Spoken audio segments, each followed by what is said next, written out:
There's a female crawling on the road.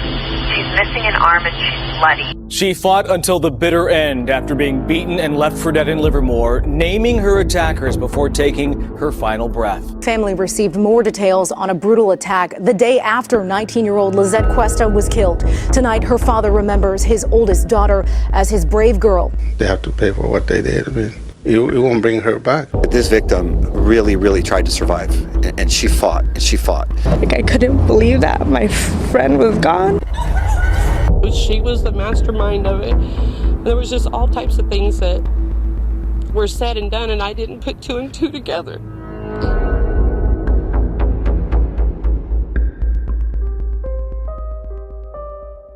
An extraordinary incident occurred on February 12, 2018, in Alameda County, California.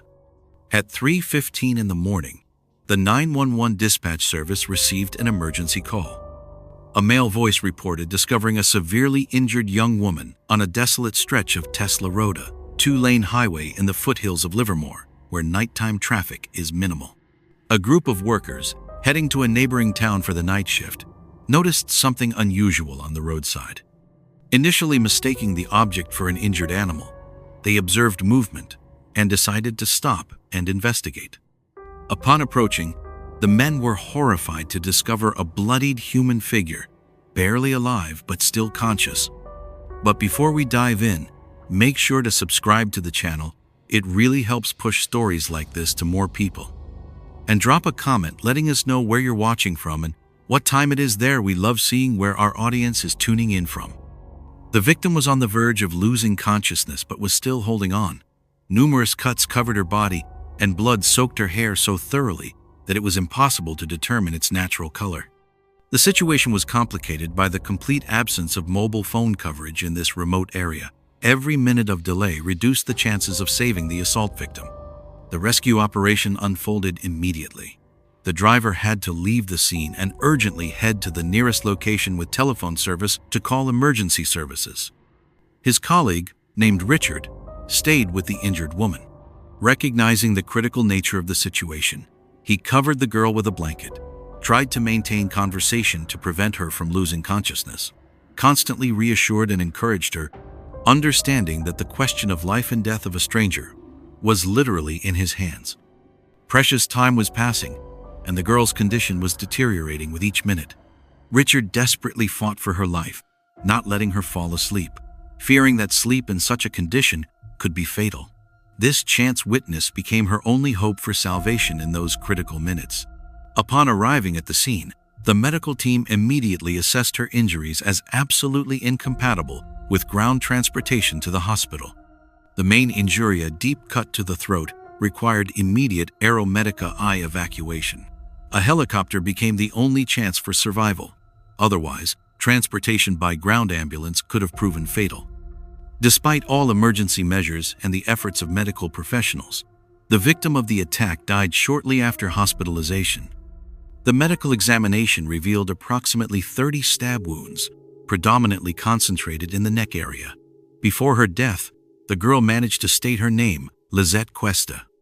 The extraordinary willpower and persistent desire to survive, demonstrated by this fragile girl in the face of mortal danger, later played a crucial role in the investigation and apprehension of the criminal.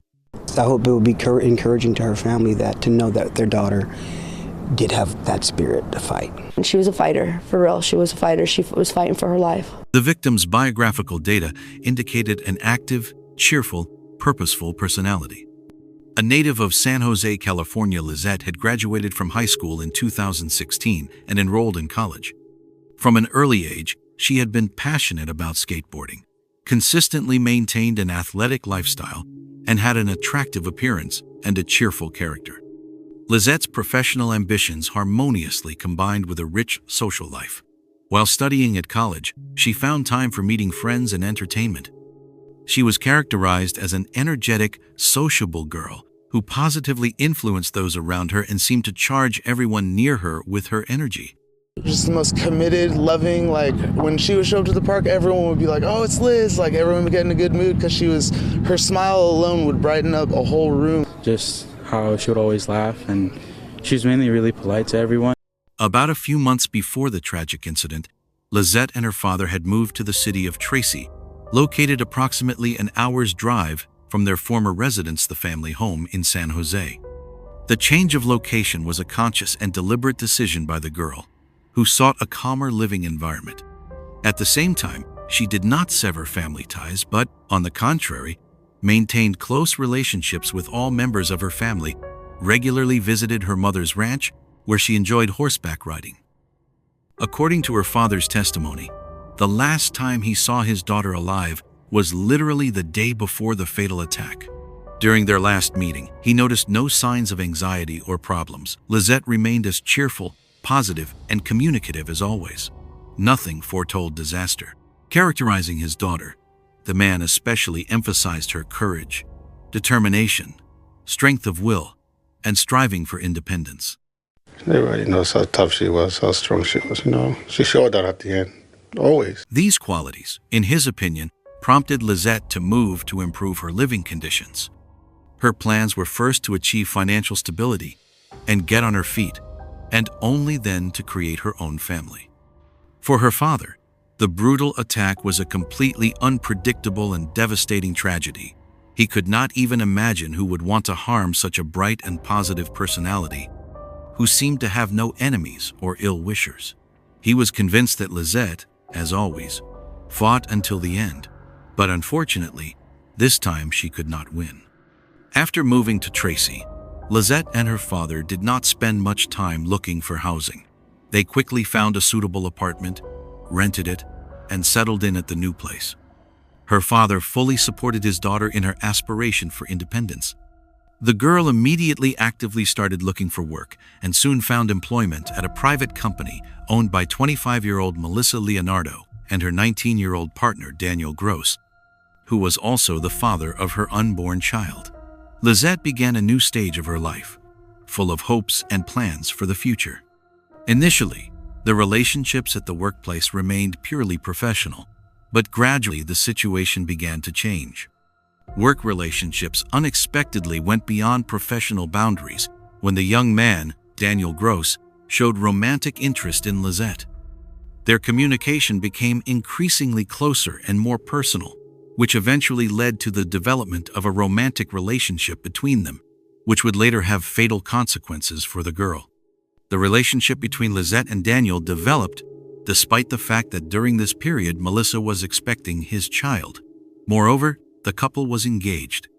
Interestingly, from the beginning, Lizette was aware of all this. The boyfriend even proposed a three-way relationship to Melissa, but she believed that such a format would not be suitable for a couple with a baby. Daniel did not give up. He wanted to build a relationship with Lizette but was not going to leave his pregnant fiancée. After prolonged persuasion, Melissa agreed to try. During this period, Daniel's mother was living with the young people. At some point, the woman learned about the relationship format her son was experimenting with. She immediately expressed her displeasure and asked Daniel to make a choice, explaining that such experiments would not end well, but he was categorically against it and asked his mother not to interfere in their affairs. The woman did not push. She met Lizette and became friends with her. The woman had a good attitude toward her son's new girlfriend. When the attack occurred, Daniel's mother informed the police that she believed Melissa was guilty of this crime, as she had previously been negative toward her rival. According to Daniel's mother, about a week before the brutal reprisal, she heard with her own ears how the girl openly discussed how Lizette could be punished. Melissa did not approve of the love triangle from the very beginning, but Daniel somehow managed to convince her. All this caused great tension for the future mother. Daniel's mother came to the police with a sense of guilt. She worried and believed that if she had immediately reported this to law enforcement, it would have helped prevent the girl's murder. But, unfortunately, at that time, the woman did not suspect what it could lead to. Despite the fact that Melissa was expecting a child from her son, the woman sincerely considered it her duty to share her suspicions about the pregnant woman. From the very beginning, she did not approve of Daniel's relationship with Melissa and thought that he would be much better off with his new girlfriend, Lizette. Now she believed that the love triangle had gotten out of control and ended in bloodshed. She was the mastermind of it. There was just all types of things that were said and done, and I didn't put two and two together. If I had, that girl would probably still be alive. And when you say she, you're talking about Melissa. Melissa. So you think she is? Yes, I do. Because when Lisette started working there a couple months ago, I don't know how long, it was like two and a half months ago, she adored Daniel. And that she didn't hide it or whatever. Everyone at her work knew that she liked Daniel, you know, and she couldn't help it. And he's just that type of person. He's a likable boy. And I know if it wasn't for her, he wouldn't have done it. She's just as guilty as he is. And I think she's the one that did it because of her jealousy. I wake up with nightmares thinking what that girl went through. And I can't believe my son had anything to do with it. By that time, detectives already knew the names of the culprits, which the victim had told them before her death. About 10 hours after Lisette was found on the road, at 1:15 in the afternoon, police officers arrived at Daniel's house, where Melissa and the young man's mother also lived. This place was located approximately 50 kilometers from the deserted road where the criminals had left the girl to die. The arrest was quite dramatic. The house where the couple was located was surrounded by an entire Special Forces unit. One of the snipers even used a neighboring child's treehouse as an observation point. Neighbors from 2 adjacent houses were evacuated but were nearby and could observe what was happening. The preparation for the assault was noticed through the window by the story's protagonists themselves. Daniel, along with his mother, was very alarmed by what was happening, but they all tried not to panic. Then law enforcement officers ordered the young man's mother to leave the house. They began the arrest, demanding that the criminals come out and surrender. Neighbors who lived near the couple were shocked.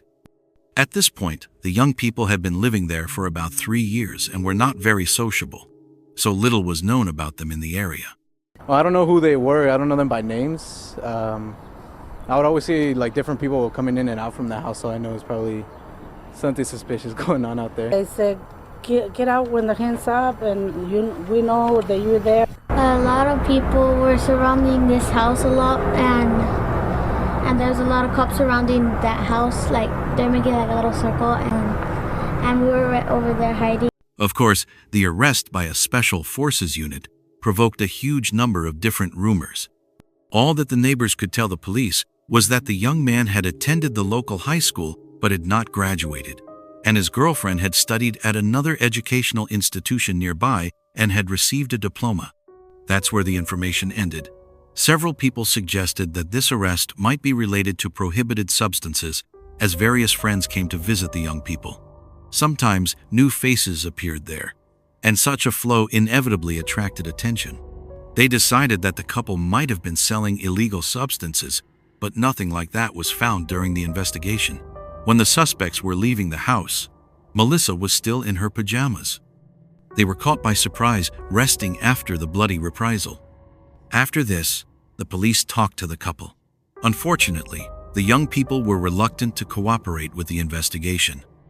With difficulty, they managed to get the young man to talk, who quickly admitted to the crime, but with great reservations. According to Daniel, Lisette had gotten into the car that evening, in which he was with Melissa. They went for a ride, smoked marijuana on the way, and drank. Melissa was driving, and her fiancé was in the back seat with Lisette. The pleasant evening turned into intimacy in the back seat. According to the young man, everyone supported polyamorous relationships, so he considered what was happening normal. All this time, Melissa was driving. According to Daniel, he used a yellow rope to tie Lisette up. This was their role play, and it happened by mutual consent. Then, according to him, there was sex, and what happened next, the young man described very vaguely. According to him, they turned toward a remote 2-lane road to Whirl Hollow, where the victim was later found. Here, Lisette unexpectedly behaved aggressively and attacked. Everything was like in a fog, but he remembered how he got scared, and therefore was forced to defend himself. The situation instantly got out of control. Daniel knew that Lisette had a knife, and was afraid that the girl would use the cold weapon. At the beginning of the polyamorous relationship, he himself had given it to Lisette for self-defense. so she would feel safe when skateboarding in the evening. The young man could not allow Lizette to use it for an attack, so he began to act preemptively. Daniel long evaded answering the question about what provoked him. The young man didn't even have wounds that could be received during an active struggle. It seemed as if Daniel had not resisted at all. This part of the testimony was repeatedly changed, generally sounded very confusing and illogical. As a result, Daniel abandoned the idea of a knife attack and reported that Lizette had provoked aggression by starting to hit him with her elbow on the ribs. The young man became enraged and they began to fight. He himself had a knife, which quickly came into use. Melissa remained calm all this time, as if nothing unusual was happening. Of course, self-defense seemed like an implausible explanation for the appearance of about 30 stab wounds on Lizette's body, including a cut throat. All this spoke of the extreme cruelty of the attack. Daniel emphasized that his pregnant lover was behind the wheel the entire time and did not participate in the attack.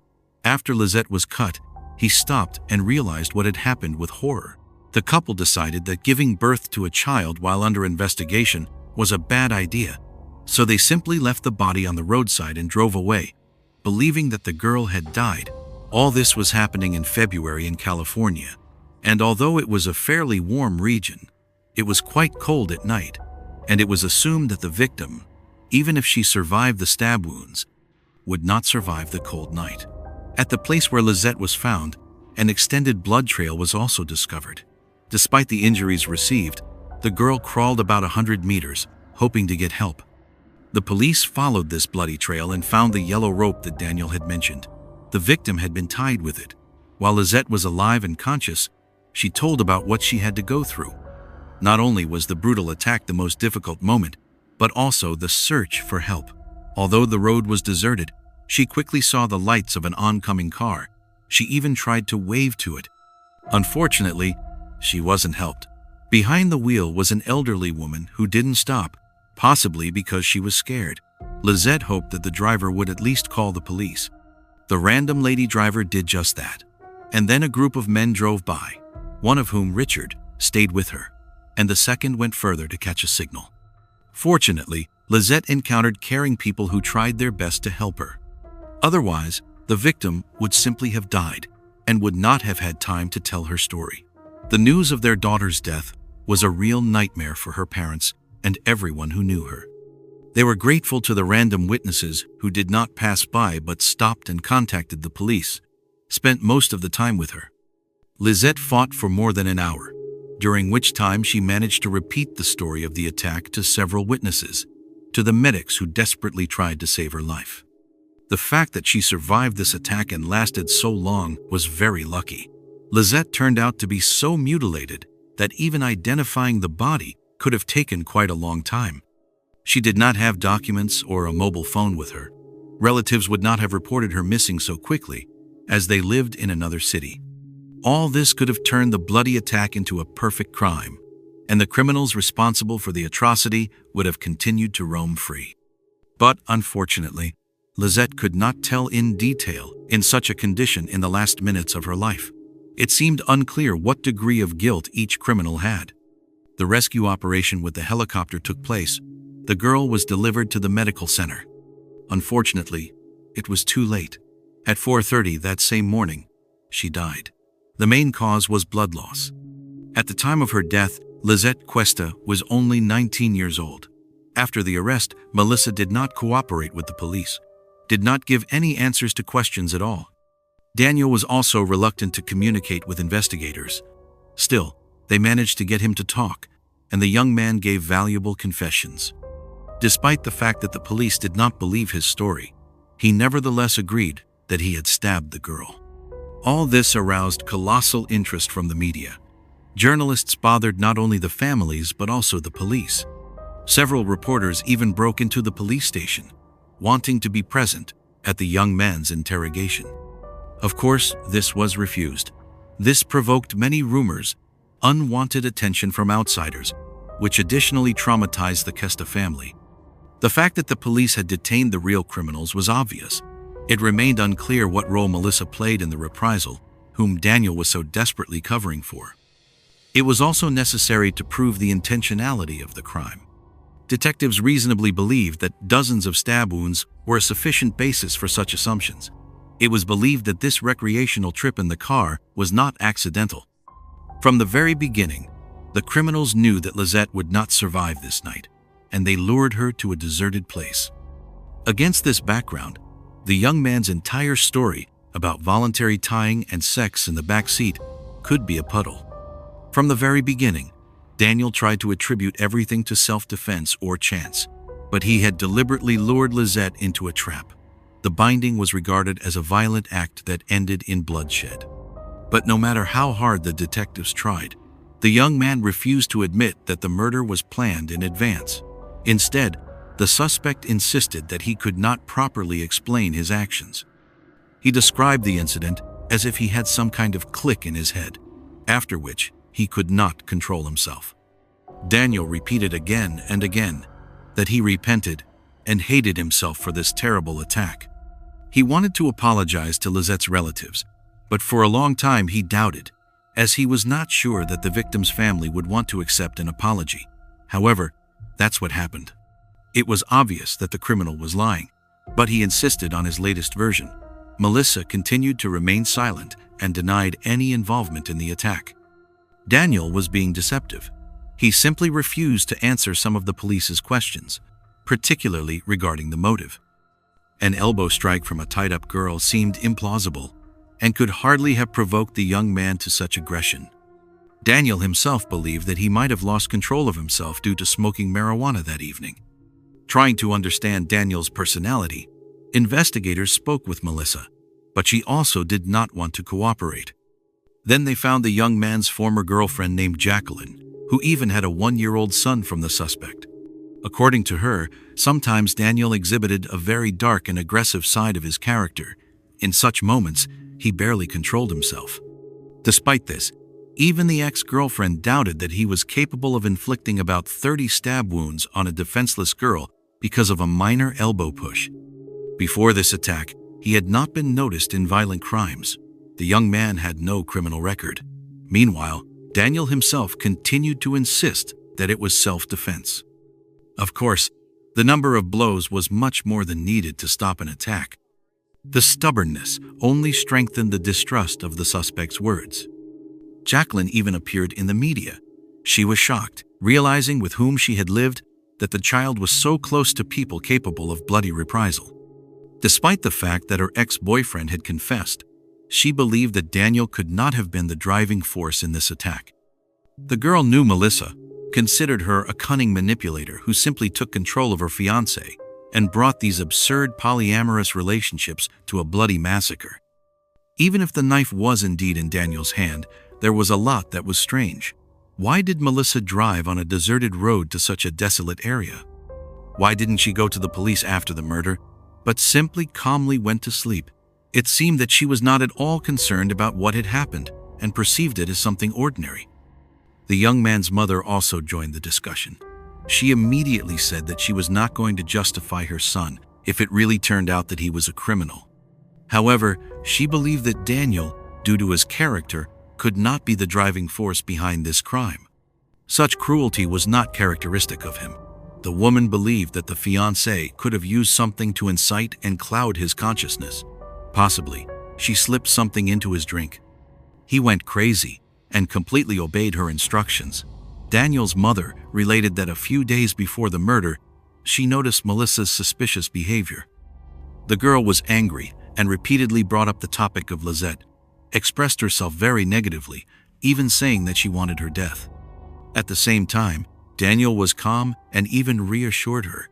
The woman saw how quickly the daughter-in-law took control of all spheres of her son's life. The young man was subjected to manipulations. After just a few months of the relationship, Melissa was watching literally his every step. The manipulative behavior even caused tension between the young people and the woman. Detectives checked the mobile phones and computers of the suspects. Here, they could not find any valuable information. Probably, they used ordinary verbal communication to discuss the details of the future murder. But when checking the geolocation data, investigators noticed an interesting detail. The company did indeed drive around the city that evening, but after midnight, they suddenly went far from the usual route. Going out of town to a deserted road seemed inappropriate, atypical for them, which they decided to use as another indirect confirmation of the intentionality of the murder. The investigation had substantial evidence against the couple, which included Lizette's story, told in the last minutes of her life immediately to several witnesses. The problem was that law enforcement could not record it, so oral testimony could be challenged in court, even considering that different people were telling the same thing. Unfortunately, this was not enough as irrefutable evidence. It was necessary to confirm the deceased's words about the attack on her by Daniel and Melissa. Investigators headed to the house where the couple of killers lived. Here they found many pieces of evidence that linked them not only to the victim but also to the crime scene. In particular, an identical rope was found in the garage, as well as in the car used by the couple. A cut of this rope was also found at the beginning of the bloody trail left by the victim. The car in which the reprisal took place had not been cleaned of blood. Clearly, all of it belonged to Lizette Kesta. Charges could be brought, but so far only against Daniel. The knife with which the girl was beaten to death was found. Only the young man's fingerprints were on the handle. Melissa left traces only on the steering wheel. She had no direct relation to the execution. However, a lot suggested that she pushed her lover to this crime and controlled what was happening. In the courtroom, the families of the defendants and Lizette were on different sides, but the distance between them was small. The atmosphere from the very beginning was very tense. Everyone was waiting for an explosion. Of course, it happened when Daniel was brought into the hall. One of the deceased's relatives stood up and started yelling at him. The man was ready to tear the killer to pieces. In a rather unflattering form, he said that subhumans have no chances against them. It seemed that the discontent could grow into something more, but they still managed to hold back. Unexpectedly, Daniel's lawyer shocked everyone by announcing that the client intended to confess to murder using a deadly weapon, inflicting serious bodily harm, and all this with aggravating circumstances. Daniel has been absolutely committed to accepting responsibility for his friend's death.